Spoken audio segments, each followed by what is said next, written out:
Thank you. We'll start with Ms. Shibley on the next question. What role should incentives play, in your opinion, for future development, including business retention, expansion, and attraction efforts?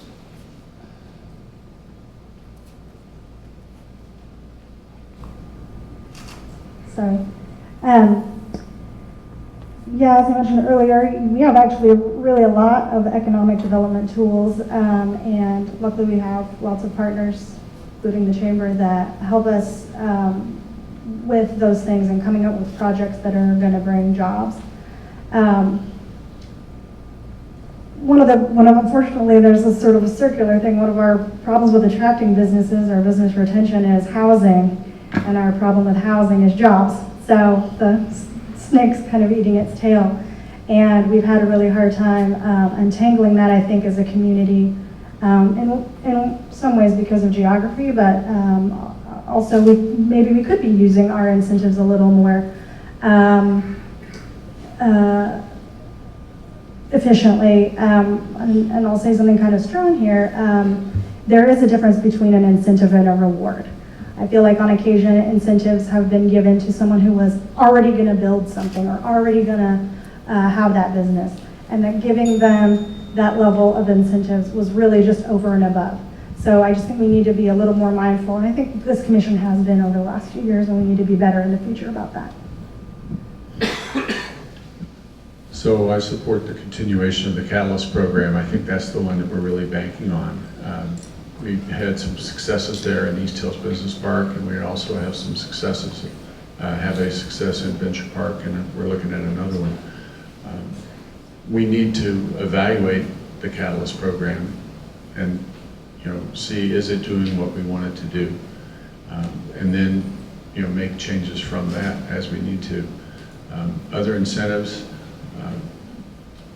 we need to take a look at how we're doing that. I think there's a gentleman who wants to have a high-tech entrepreneurial fund, and that's something that might be interesting too.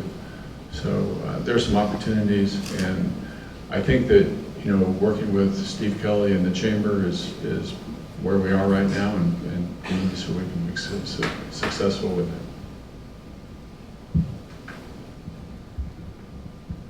I can't necessarily say anything about retention, but we do have a fairly significant economic development policy for expansion and attracting new businesses to Lawrence. I will disagree with Stuart on the Catalyst program. I think anytime you try to fast track things in an excitable manner, we tend to miss something. I think we've shown as a city that anytime you're trying to push through something as quickly as you can and not get more eyes on it, something slips through the cracks. And I'm concerned about what that's going to mean 5-10 years from now for the programs that are benefiting from the Catalyst program right now. So I do have some concerns about that. I'd like to at least slow that down a little bit. Other than that, I am supportive of any sort of efforts that we can to attract those companies. However, I really truly strongly feel that small business development is going to be where it's at. We won't have a ton of large businesses trying to come to Lawrence. We really need to organically grow them from within. I certainly support the continued use of incentives. And indeed, I think we don't make these rules. These rules are created by a much larger economy than ourselves. And if we're not going to use incentives, we're not going to be in the game. So we need to be part of that game. I guess I'll agree with Stuart and disagree with Ken, but I like the Catalyst program, and I think it's an efficient way. And I say that in the same way because many of our surrounding communities can go from proposal to building much, much quicker than we can here. And indeed, the Catalyst program is one way in which we've been able to, in designated areas, to be able to get from a proposal idea into the ground. Because often it's, as everyone here knows who's in business, time is money. And if you're going to take 2, 3, 4, 5 extra months compared to someone down the street, either Topeka, Johnson County, or in another state, you can't compete with that. We're not going to have the funds to compete with it. We don't have the time to compete with it. I also strongly support again, incentives that the PDPC is using and the focusing more on the entrepreneurial side. So since 1990, the largest segment of our population growth in our county has not been white residents. And I think that is a critical part of this conversation we haven't yet had here. Eliminating colorblind policymaking is on our agenda. Requiring racial disparity impact notes on large projects and policies before the City Commission is something that we need to do. And why we talk about economic growth and people of color, well, like that is a huge part of our community. Those folks need to be free and able and empowered to participate in our economy. And if we don't understand how different projects and policies and different things are affecting people of color in our community, then we're excluding a large section of the folks who can help move our city forward for everyone. I also think that we should do as much as possible to support business downtown. I'm a little perturbed that so much of downtown is owned by out-of-state or out-of-country big property management firms. We should take action to make sure that they're not just sitting on property and speculating while stifling downtown.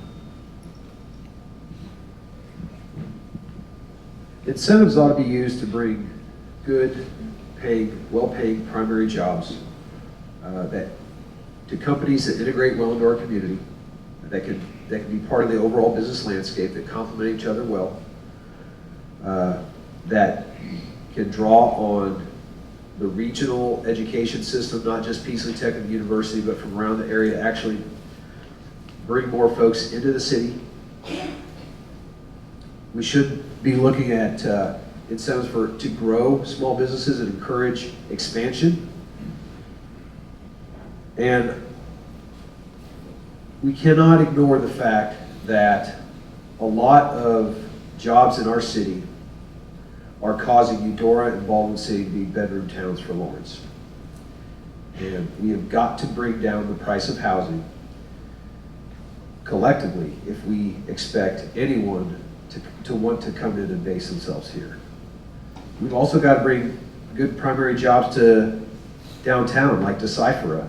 That's a super professional organization. I had already ended on a period, so.